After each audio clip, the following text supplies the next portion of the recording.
Well, hello, Jess. It is a wonderful Wednesday afternoon, and we're streaming today early enough to where I haven't hit my deadline for coffee. So, you know what we talk about. There's people that do these podcasts and they do like beer trials and whatnot, and they kind of just go with it as they go through. I drink coffee as I go through the podcast and get myself hopped up. So, today we got the Sam Houston State mug. If you're on video watching the live stream, it is a blueberry blend from Trader Joe's. So I'm getting a little hipster today on you, Jess. I love it. Yes, I already had my matcha. I'm now calling it, just given what stage I'm at with sleep and sleep training, I call it my cup of optimism. I chugged it earlier. So how is your sleep? Let's get an update on that real quick. What's going on in the household right now? Funny that you ask, because we just hit the 3-month mark and things are getting a lot better. So last night was actually the first night where we got a 7-hour chunk of sleep. So that is a celebration. 7 hours, that's what doctor recommends. So hey, you're getting there. That's the thing. So Kristen and I were talking about this, my fiance. We've had the kids discussion, going down to the future. And I've told her, it's like, hey, if I get like 1 5 6 hour, 4 hour, like really bad sleep night, I can bounce back pretty easily from one. If I do 2 in a row, that's when I start getting a little goofy. So I imagine sounds like you've been doing a lot of those in a row, but you're hanging in there, right? Yes, it's slowly gotten much better. I still remember the first day that I got a 4-hour chunk, and that was a miracle. And it felt like I was a completely new and different person. Sleep deprivation is real. That I would say that's the biggest thing.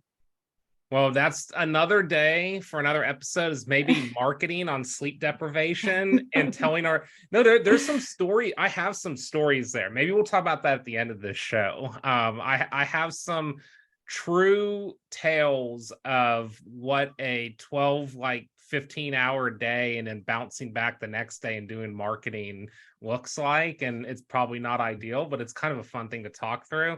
But we'll talk about something else today. We are welcoming Josh Marshall to the podcast, and I'm really excited for this episode because this is a very new topic for me, and really excited to hear what Josh has to say. So Josh is a communications director at Intuitive Machines. I'm going to let him explain the company a little more than myself, but it kind of goes back to some of my old roots where I used to work at Space Center Houston, working in the space program within Houston, partnering with different companies such as NASA, of course, the big one, but there's a lot of other programs that are in that area that are involved in building space and kind of going from this private sector to public sector. So we're really excited to have Josh on today because what we're going to be talking about is marketing communications from going from private to IPO, which is something I don't think we talk a lot about. So with that, Josh, we're super excited to have you. And I know this is going to be a very insightful conversation. It's a pleasure to join y'all, and just to make sure I'm hopping on the right train, I'm having Kirkland brand water. So if we have good Trader Joe's coffee, a little bit of matcha, Sam Houston State, and some good old-fashioned Kirkland Costco water. Staying hydrated is important. It helps your brain power and keeps you going throughout the day. So the dietitians that I watch on TikTok would be very happy with your recommendations there. So let's start it right off, Josh. We asked this question just right out of the gate for everybody, just to kind of get the ice broken and get you going. Is, we talk about creativity a lot when it comes to marketing. And, a lot of us at times can get stuck, especially when we see industry changes, staffing changes, whatever that may be. A lot of us are trying to figure out that path towards creativity in 2023. Has been such a different year for us in marketing. So for you specifically, we want to know how you get unstuck creatively and what's your just method to the madness? Well, there's a couple approaches, I would say. The first one's probably old school. It's time to just go outside and do some yard work, shovel some rocks, move some dirt, pick up some sticks, maybe cut a tree down if you need it. Sometimes that's a pretty good cure. Other times, especially in the past 12 to 16 months, specifically for writing and generating ideas, it's really been turning to AI to ask the right questions, let it spit you out 100 answers, and maybe out of 100, maybe one of them's the right direction that can get you a nice stepping stone in towards the final solution, which seems to be a little bit easier of a way, and sometimes it's the right way to do things. But when all else fails, just go back to the old school way and chop some wood, if you will. I love it. Sometimes just getting out and getting some air, that's something working from home. I actually probably do a little bit less of than I used to. So try and get a little bit better at that. And then, the AI technique is something that we're trying to learn on the fly a lot, just I tried to do a practice with Chat GPT and just type things into it and see what happens. It's not always the best use, but Jess and I have tried that a little bit. We actually taught a little session about that. So we're always trying to learn it, but more importantly, we want to talk about you today. And we now have an insight to your creative brain. Let's talk about what you do on a day to day. So, Director of Communications at Intuitive Machines, kind of tell us, what your day to day is, and if someone who's kind of unfamiliar with, the space program, what you guys are doing, how you're partnering with different companies, kind of just lead us through that and what your world is like. Sure. Well, unpackage this thing and say the day to day is a unique situation. A lot of times you hear folks and you're like, oh, what do you do every day? And you hear a lot of people say that every day is different. And I always chuckle because I can't really imagine comparing anybody's day to day to an aerospace startup that's going to the moon and becoming a publicly traded company all in less than about 12 months. So you never really know what hat you're going to wear, and the urgency is always there. Right now, it's myself, Nick Rios, who's our content creation guru. We have a 3D modeler and texture, Carter Pytel. We have a graphic designer, Mariana Canino, and then we have more of a Swiss Army knife, and that's Hunter Christian, who really helps across the board. And collectively, our days can be anything from focusing in on what our live stream with NASA TV is going to look like, talking to our NASA payload customers, Nick's content creation, which is might as well be world renowned at this point. I know that Andy, you're very familiar with that. Our 3D modeling and texturing, a new thing for us on any given day can kind of swallow up a week is once you become a publicly traded company, you have HR systems, human capital, looking into the employee value proposition. So we do what we can to support that. As an aerospace company, you're always in a proposal cycle. So our graphic designers working on what those proposals look like, asking NASA, hey, we'd like to take this stuff to the moon for you, while the 3D modeler and texture is taking an idea and making it real for them to put it in as graphics. We'll touch a little bit on marketing and partnerships. Sometimes that can eat up a day. On Saturday, actually, our partnership with Columbia is kind of coming to life at Bristol Motor Speedway. Bubba Wallace will be racing the Columbia Goldfoil Moon Car with Intuitive Machines on the hood. So sometimes, that can be an entire day, or working on our website, different payload relations. I think you're kind of getting the gist. It's just everywhere on any given day. But all of those things are there to support Intuitive Machines. And at its core, the easy idea to get around is that Intuitive Machines is a space exploration company. That's something that everyone can kind of wrap their head around and really digest. Now, we are a space exploration company that's supplying space products and services to support a sustained robotic exploration of the moon, Mars, and beyond, right? That's the boilerplate statement, but that's typically where you start to lose people. But I've been working on how to make that a little bit easier, something that folks can relate to, and we do that by characterizing this as you have Intuitive Machines as a space exploration company, but what we've actually done is create a mini Apollo program. That's something that most people can relate to and say, okay, I get it. So you're not just building a lunar lander that delivers payloads to the moon, but a global communications network to command and control that lander, a mission operations center that, mission control is something that people are very familiar with. That is the nerve center of all of our exploration. And creating that mini Apollo program wouldn't have been possible without NASA. And I think you kind of touched on what our interactions are with them. And the story itself, kind of goes back to 1972, right? Apollo 17 leaves the surface of the moon, and that was it as far as soft touchdowns. There was one intentional crash landing with the satellite, but for all intents and purpose, landing on the moon, it's something we haven't achieved in more than 50 years. And back in 2018, NASA, the United States government refocused on the moon, saying, you know what, the moon is of strategic interest, and we're going to figure out a way to get humans there sustainably. So in 2018, they welcomed Intuitive Machines into what they call the Commercial Lunar Payload Services Initiative, or CLIPS. So you'll hear me refer to it as CLIPS a lot of times. And the idea behind it was to allow the quick acquisition of lunar delivery services from American companies like Intuitive Machines to get payloads from NASA onto the surface of the moon to advance the capabilities for science, exploration, or commercial development of the moon.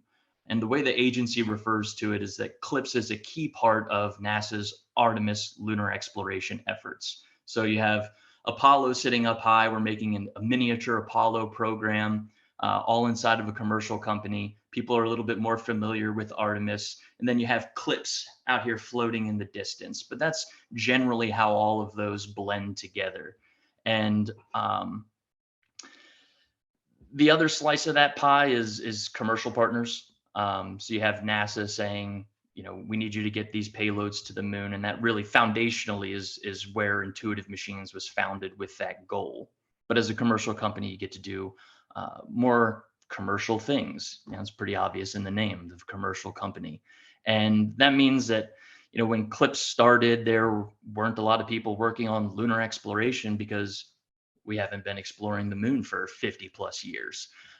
So it put Intuitive Machines into this position where, NASA is assisting us in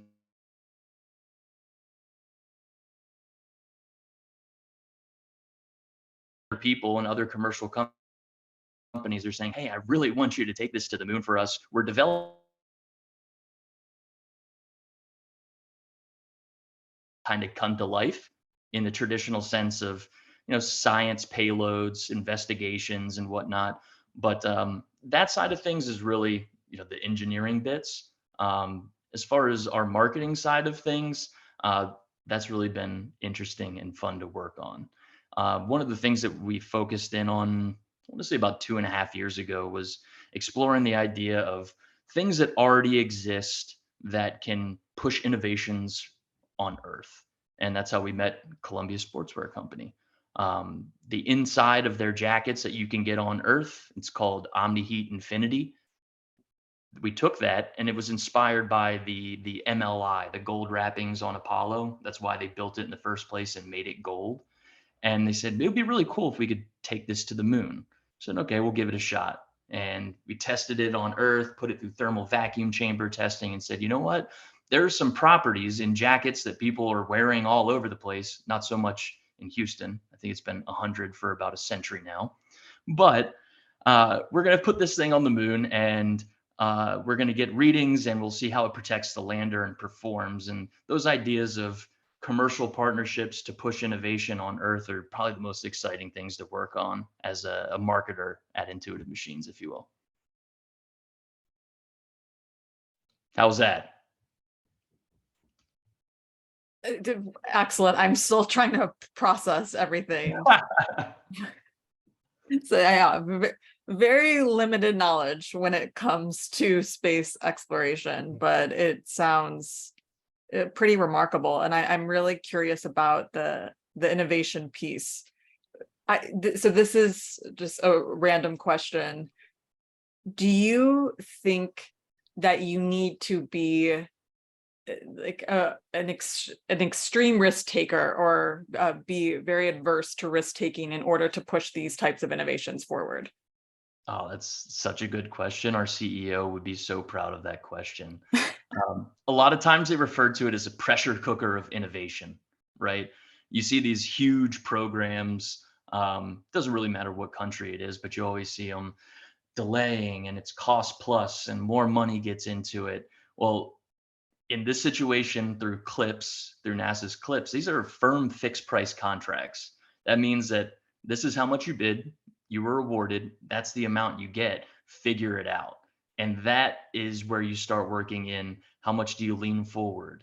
What risks are you willing to accept in order to accelerate innovation, or as Steve Altemus would say, a pressure cooker of innovation.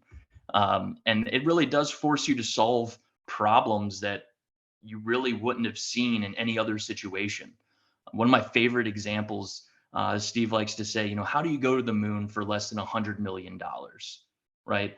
And when we first got started, we had to build something to test our engine, right? Traditionally, this is like $1 million facility to test space propulsion engines.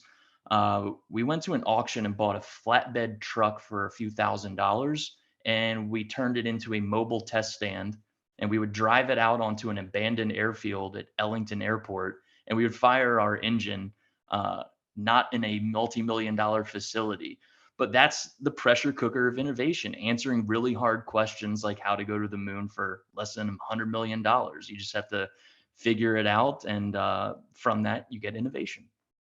Josh, one thing that I'm really hearing a lot, what you're talking about here, and I think it's unique that we don't see this a lot with a lot of the marketers that I usually deal with, is you're very close to the product, to the point you're almost testing portions of the product and what to market, who to partner with in itself. I mean, just the idea of that, hey, we can take this jacket to the moon, like you're like really thinking this through and how you can get the company to that position, which kind of leads me to the next question is, IPO was obviously something that your company really worked towards getting to that point and, getting over that hump. But, was there, I'm pretty sure 1,000% sure I know the answer. There's no playbook to this, but did you at some point find a playbook that made sense for you to get to that end goal?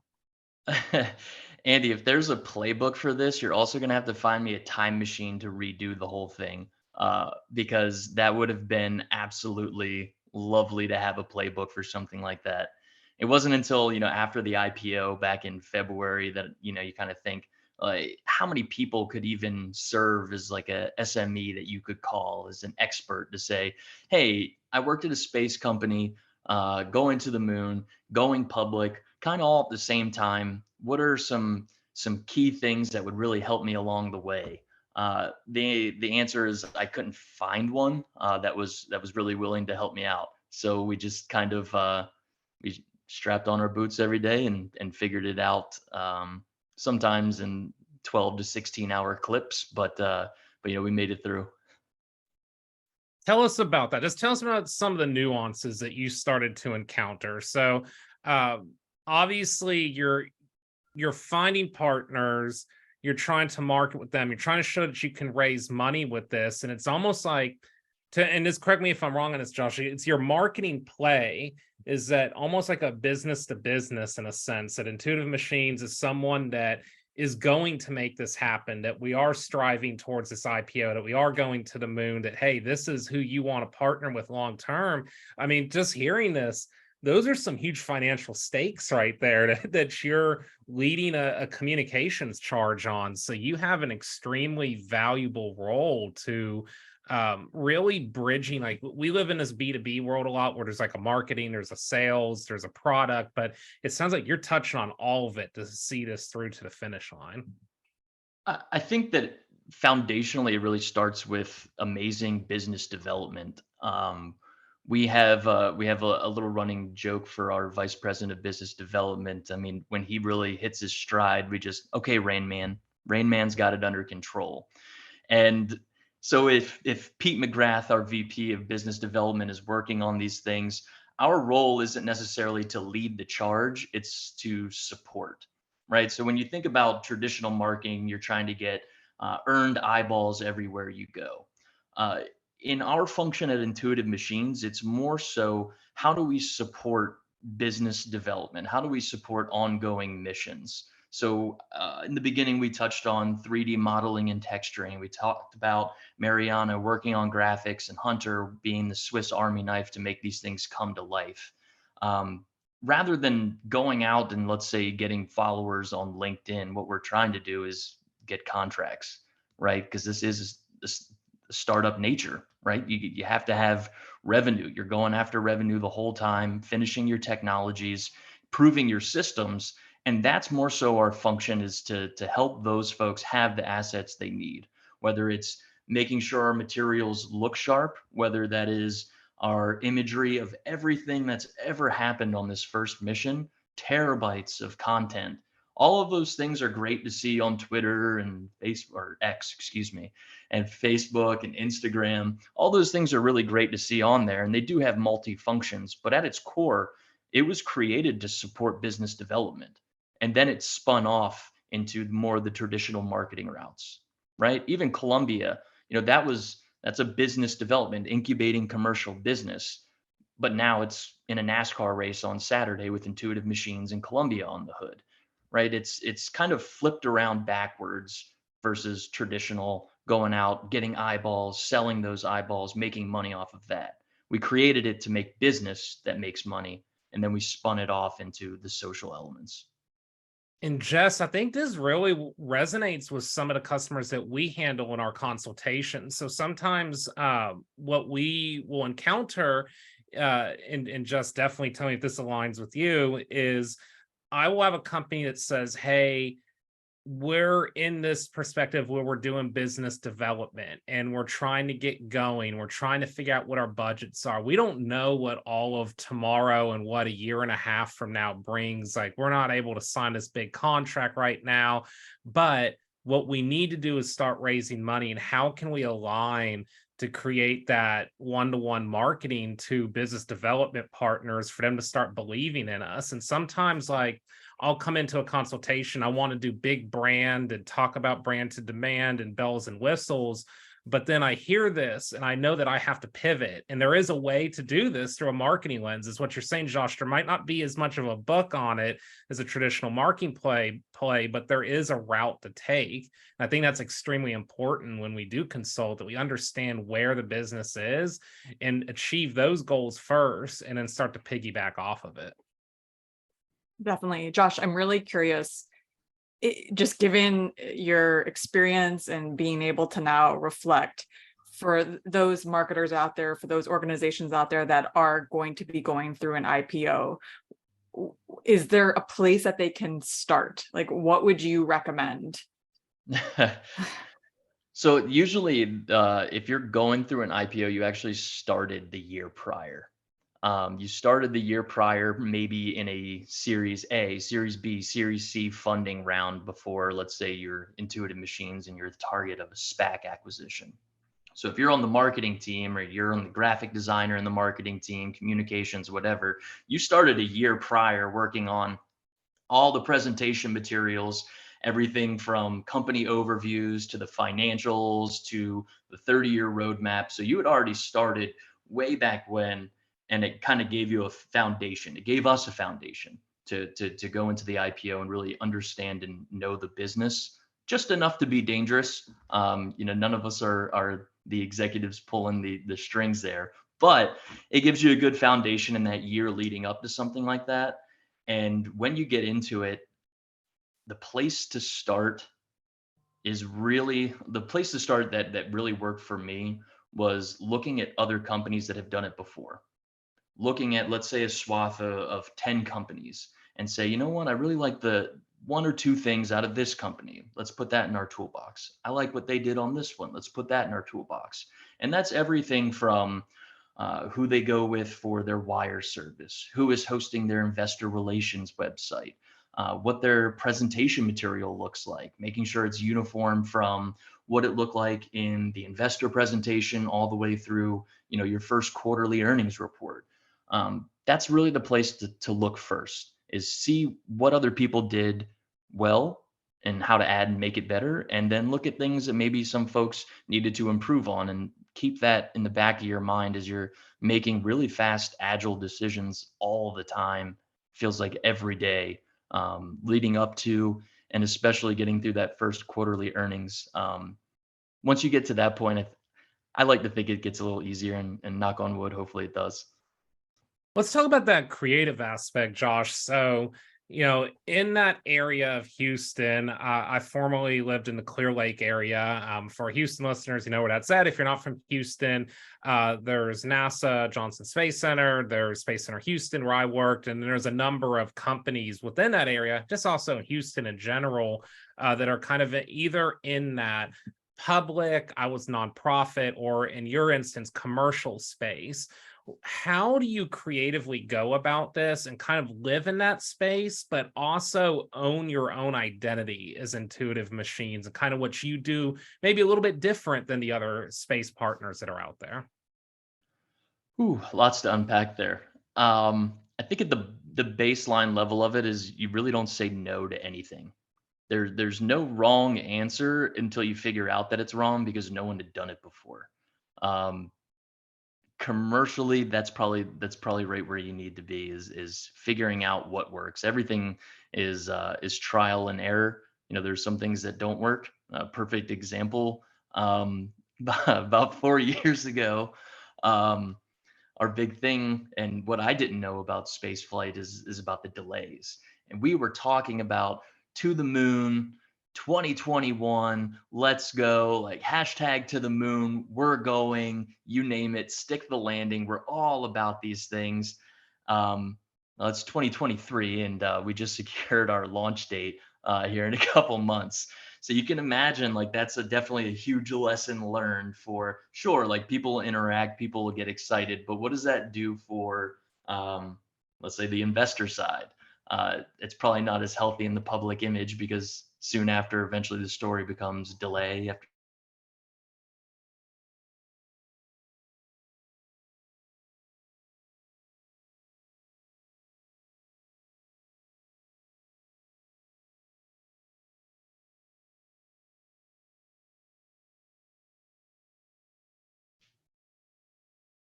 I have another curiosity question, very tactical.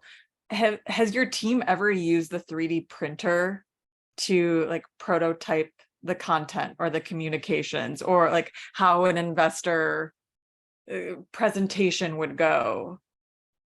A 3D printer for it. There's a lot of really, really gifted engineers who leave work at Intuitive Machines after a crazy day, and they go home and work more and print 3D lunar landers. So there's a little bit of that in there. But as far as like sculpting what our things look like, it more so comes from our 3D modeler and texture, Carter Pytel, and as well as Hunter Christian a little bit. For somebody has an idea, well, we'll make it in CAD and give it some textures and see what it looks like. All right, this one looks really cool. Let's design it. We'll build the pages off of this, and that's how it goes. So more so 3D digital than actually 3D printing physical. So, Josh, I want to take this to another world, and it's a world that we both formerly know. So, Jess, you know where I'm going with this, because every time I catch this, I have to ask it on the program. So, as a former broadcast journalism major and radio host and myself, you're a former TV reporter, Josh. So that really stood out just going through your background. There's so many of us in marketing now that come from the broadcast world. And I like to really advocate for that. Because, as in broadcasters, some people will do it for 30 years, for some people that, hey, they're looking to do something a little different.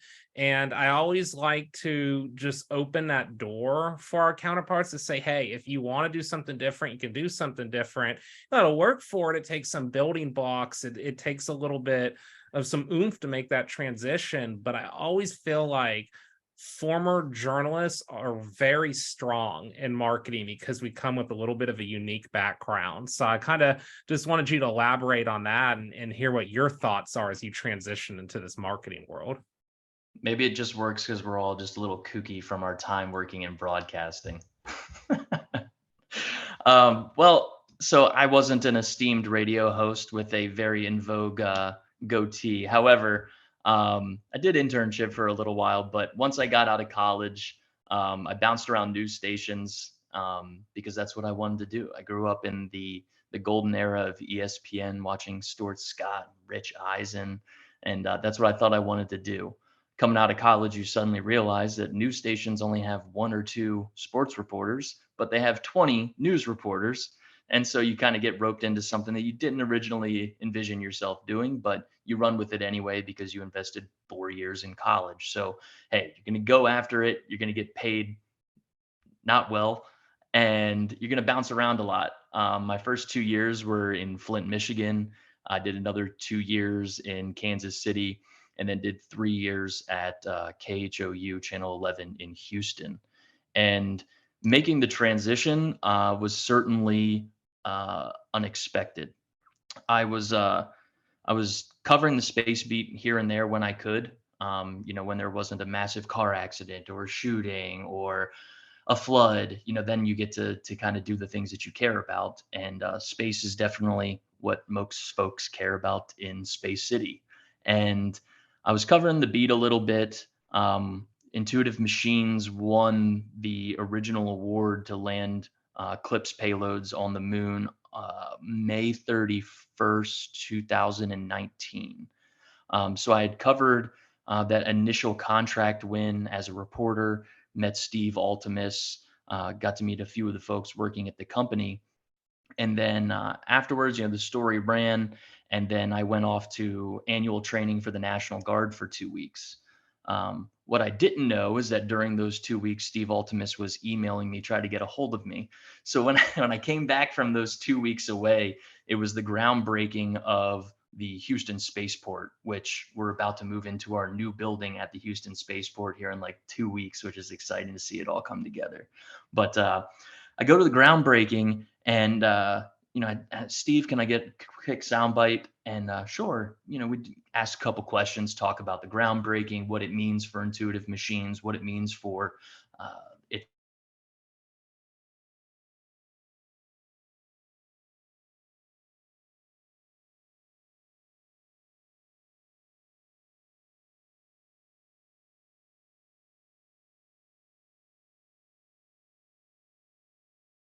Haven't been checking my email. And he goes, "Oh, okay. Well, don't check your email. I'll just tell you. How about you come work for me?" And I just kind of thought about it, and I let him know that, hey, the answer is yes. That would be amazing. And here's your out. You can revoke this invitation. That was in July of 2020, or I'm sorry, July of 2019. And I told him, I said, hey, my National Guard unit's deploying. I'm going to Syria for like a year, and I'm not very useful for you while I'm there. And he looked about, thought about it, and he said, "Nah, I'm good with it." And I started at Intuitive Machines like a week and a half later. So I worked a few months, and then I left for the National Guard. But that transition wasn't probably what you're expecting to hear. Most of the time, people invest time into learning, but it was really Steve who saw something in me that I didn't. I look back to 2019, and I'm somewhere mixed in between. That person was completely oblivious, didn't know what the heck he was doing, didn't need to be in the position, and kind of look where we are now and say, like, I don't know how he saw those things in me, and it worked out. We're doing things that folks have never done before, and I'll always respect him for that. No, I absolutely love that story, Josh. And that just resonates so much with me as a marketer, as someone that came from a broadcast industry. And, my expertise while I was in broadcast, of course, was some of the producing and on air work, but a lot of my specialty was my social media work. And that's actually what got me over into the marketing lens early on. And it took multiple people through the journey believing that, hey, it's like, this could be a little bit of a stretch to bring this guy in. He doesn't have a marketing degree. He doesn't have the marketing internships. He has all this radio stuff, which is cool, but how does it translate to what we're doing? I think that's a wonderful story. And I know Jess we talk about a lot, just like so many lenses to marketers and marketing and learning the different people you work with and how their different brains operate. I think when you can find that right culture for your company, that right group, and see something in a lot of different opinions, that's where a lot of the best marketing ideas come from. So I think that's an incredible story to hear.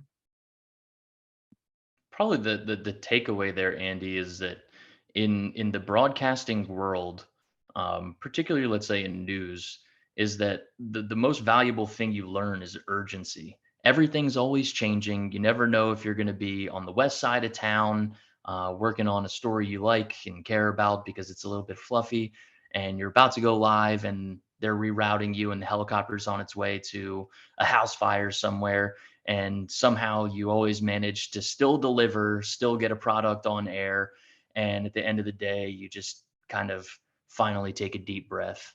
And that's probably, you see the memes about, marketing where everything is fine but everything is on fire.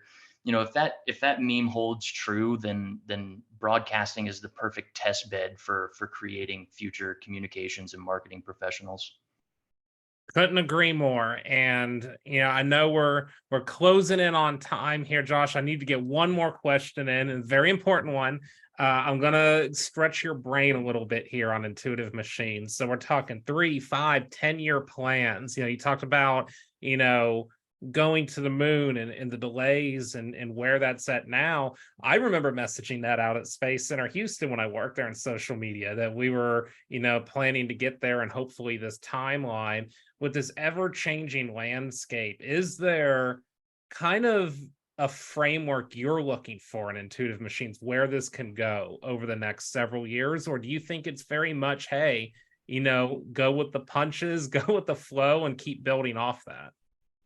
I think there's definitely a good blueprint being laid, and my personal opinion is certainly shaped and formed by our executive leadership at Intuitive Machines, and I definitely believe where they're coming from.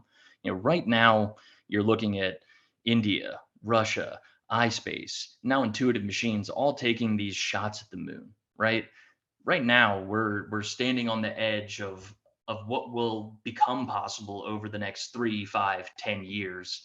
And what I think is that Intuitive Machines has a head start for all of this. We're talking about commercial development with the Rain Man of business development, right? We have this running head start on an emerging economy around the moon. If you had to think back to the housing booms, the crypto boom, but the moon is of strategic importance to the government, right? This is an attainable goal that has been set from NASA, having a sustainable human presence on the moon.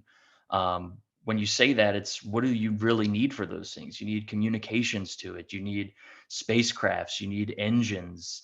You need answers as to how to use those resources. And as I look to 3, 5, and 10 years, I really think that Intuitive Machines can become, and to quote Steve Altimus on this, they'll become what railroads, ships, and highways are for Earth, but just for the moon. And Intuitive Machines is that provider who's enabling, let's say, civil government, other countries, and reaching their goals and ambitions to go from the moon to Mars and beyond. I love it, Josh. That's just so much to think about, as we process, what you have to do and how pivotal you are to get these partnerships. And I think you explained it so well, that there's a commercial opportunity on the moon. My first thought is like a flag goes in, it's like waving to like McDonald's, like M, and they like pay to have it in there. But I know it's much more elaborate than that. But I started thinking about, it's like, I'm thinking this through my like traditional marketing lens. I'm like, man, what kind of inventory do they have on the moon? Like, Andy, you're being ridiculous. You're not. Well, You're taking the first step, man. Like, yes. you're taking the first step. What if McDonald's was working on development of commercial astronaut space food, and we tested it on the moon? Yeah, The there's a first step partnership. is Yeah, the first step is just having that logo on the flag or a logo on the sticker. But the next step of that is why it's important. Yeah. What is their participation? See, I love this. This is that journalistic brain right there, Josh. Like you're getting to the story, which is important. But we're at time, Josh. This was absolutely wonderful. We learned a lot. And I know Jess and I are about to unpack this a little bit because we learned so much. It's just like hearing how your brain works and how you're getting this to the finish line. You know, you got to the IPO to the finish line, but like what's after that? And like what's happening now? Like it's just so fascinating. So we'll continue to follow Intuitive Machines, continue to follow your work. It was absolutely wonderful having you here today. It was awesome hanging out with y'all, Andy, Jess. This was fun. I appreciate it. Definitely. We'll talk soon. Thanks, Josh. So Jess, that was, so we talk about high stakes marketing. That's like the highest of high stakes marketing I've heard because there's so much on the line here. It's like you're trying to find a way to get to the moon. You're trying to build these commercial relationships, these business development relationships. You're trying to get an IPO. You're trying to like build your brand voice. And it feels like it's almost like a unique lever of marketing for all of these. And it's so interesting just to go through Josh's brain and how he's tackling this. Yes, you were thinking McDonald's, and I'm already thinking of Fifth Element and having the cruise ship spaceship that's going to transport us for vacations on the moon, across the planets. There's a little Star Wars in there. Like these movies are coming to life. It's so interesting though, because this is a business to business perspective, but I feel like a lot of companies, so we run through B2B, and it's like we want these things. We want someone to get a demo. We want someone to read an ebook, like throw a bunch of things at the wall. And then we look at what Josh is trying to do, and it's like basically there's absolutely no canvas. There's absolutely no like there's no template of how to run this. And it's just go and make the relationships, see if there's something there. And I love what he talked about with that jacket. Like you don't think as that as a natural partner. So like a jacket attached to the moon. But then sometimes when we talk about business to business, I work with companies and they're like, we only want to hit these businesses and only these people and only this industry. But Josh right here is in the space industry and he's talking to people that are in completely different walks of life. And he's using relationship building and business development skills in his marketing.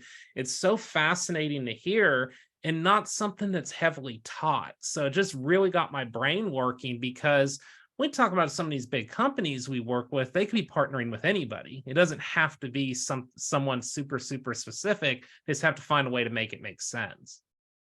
Yes. I saw multiple similarities between what he's doing and then looking at the B2B marketing space. Because at the end of the day, you're marketing the contract, you're marketing the relationship, and you're trying to obtain the relationship. So it's like it's a very similar end goal on both ends. I think understanding where he's at too. So this took me probably a little bit to really understand. I mean, it's still work in progress because I used to work or partner with some startups. You know, we talk about different strategies and whatnot, and like where we're trying to get. I love that Josh is very upfront that it's like we need business relationships right now. That's what the company wants. That's where all of our marketing effort is going towards. So sometimes I work with startups like, hey, we want to build a brand, we want business relationships, we want leads, we want conversions, we want clicks, we want video views, we want to operate on 8 different channels. And it's just like, it's hard for me to consult that. So like, if you just tell me exactly, this is not the only thing that matters, but this is the North Star of where we need to be, that goes into kind of the scale conversations we've had, you know, like what is the next year or two of your marketing? How do you scale that? You know, we talk about brand a lot, but I think there is a brand element attached to that. You just need to know where it's angled. So I think if you're a marketer listening to this, listening to Josh's angle is really, really important because it's a smaller marketing team. They can't do, 15 different layers of marketing. They have to focus on what they can do. And that's something that was really vibrant in his discussions is he kind of, there's not a book for it, but he knew what he was trying to angle towards and stuck to it. And it seems like the not having the playbook is actually super beneficial, because one of just the different mindsets that I heard and we've talked about before is, his ability to, the entire company's ability to lean into yes and just saying yes and continuing to build off the ideas and prototyping, testing, and iterating. Mhm. So like, you kind of touched on it. Some other marketers that may be more established, or if you're looking at different industries, marketing within those different industries, it may be more established. There could be limitations there that are Mhm. holding people back, or assumptions on, oh, it should be done this way, or it's been done this way in the past. Mhm. So let's, continue that clip. Whereas like there's, think about, like, literally you're going into space, so there's a whole realm of possibilities, but then also too with how he's approaching the communication strategy and the marketing strategy, it's limitless. And I thought about this yesterday, kind of going into this discussion. It's just one of my sports references. So I was talking to Kristen, my fiance. My Astros are playing the Oakland Athletics. Oakland Athletics are terrible. They're the worst team in their division. Astros are in first, trying to win a division. Feels like it should be easy. But what I told Kristen, in sports, there's nothing more dangerous than a team that feels like they have nothing to lose. Because when they feel they have nothing to lose, they just go out there pressure free and just do things. And I think about that in marketing too. You know, it's great that to be in a high level marketing position, well-established company, rules, regulations, whatnot. But I feel like that also gives you an aspect of something to lose, because there's just a lot of cooks in the kitchen. And then sometimes some of the greatest ideas is, I feel like, we look at someone like Josh, I feel like there's not time to sit there and like go back and forth and, is this right? Is this wrong? It's just, let's just try it and see what happens. And I feel like with marketers, I see this a lot, where some of the award-winning marketing that pops up, or some of my favorite examples, do come from these situations where it's like a marketer with not a lot to lose. And also a lot of the industry trends come from influencers who a lot of times are just out there doing it. Like, if it works, it works. It doesn't, it doesn't. It's not, it's not going to blow up a corporation or something. So I think there's something to be said to that. I don't know if, if you work in a corporate environment, you can ever go fully into that mode, but you can start following people who do just go out there and kind of take risks, study what they're doing, and then incorporate it into your marketing as you see fit. And something that Josh alluded to that's an important note is, there are people that are going to be out there taking risks. They're going straight to the sun, and even if they burn, they're gonna continue to go right into the sun. But there is a way to be a risk taker and be more calculated and controlled. Yes.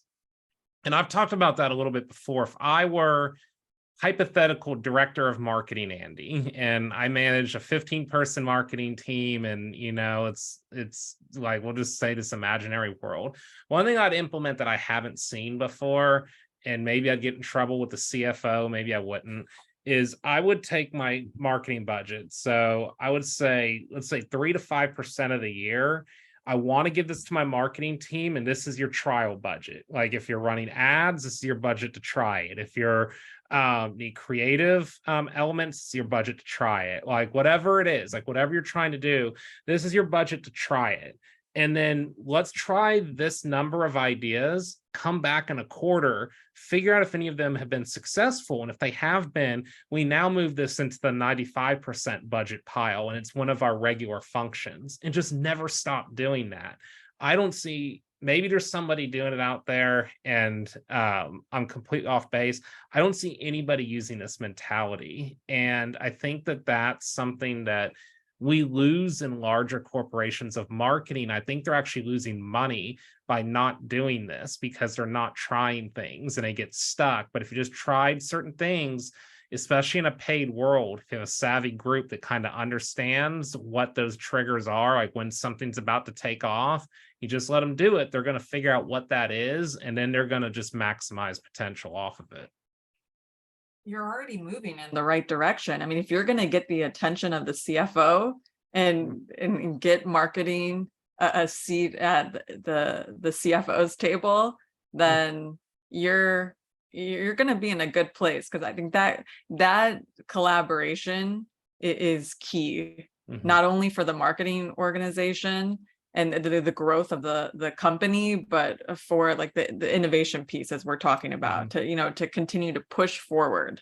Yeah. And it also, I think, helps for just employee retainment. Like, hey, if you're going, like, marketers, like, this is something I've talked about a little bit on LinkedIn posts. It's like marketers, we talk about ROI and growth, and it's like, cool, like, we all like it. I mean, we need to, we know it's part of our job, but how many of them say it's like why they got into marketing? Like, most people got marketing because they want to innovate and create cool things. Like, let's be real, like, for the most part. I know everybody has their different things they like to do, but if you let people do that, I find that both go kind of hand in hand together once they kind of figure out how to make it work.